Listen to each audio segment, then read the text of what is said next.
तर राजन साळवींसाठी ठाकरेंच्या शिवसेनेची दारं बंद असं वक्तव्य किरण सामंतांनी केलंय। साळवींनी कोणतीही भूमिका घेतली तरी त्याचा फायदा मलाच होणार असं त्यांनी म्हटलंय।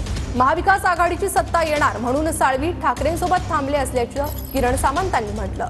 महाविकास आघाडी सरकारमध्ये मंत्री होणार असं साळवींना वाटलं होतं अशी टीकाही त्यांनी केली आहे। तर साळवींबाबतीत शिंदे निर्णय घेतील तो मान्य असेल अशी प्रतिक्रिया किरण सामंत देत आहेत। त्यांना लोकसभेनंतर सुद्धा या पक्षामध्ये आमंत्रण होतं, ते येतो म्हणून सांगत होते।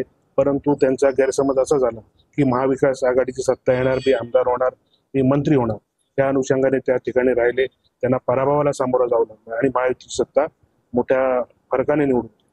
त्याच्यामुळे नंतर त्यांनी बऱ्याच ठिकाणी प्रयत्न केले असं माझ्या कानावर आहे, परंतु त्यातलं तथ्य मला माहिती नाही। परंतु जे एकनाथ शिंदे साहेब जो निर्णय घेतील तो आम्हाला शिवसैनिकांना मान्य। राजन साळवींनी काही राजकीय मूव घेतले तर त्याचा फायदा हा तुम्हाला होईल? नक्कीच होणार, कारण त्यांच्यासोबत दुसऱ्या पक्षात जायला कोणी तयार नाही।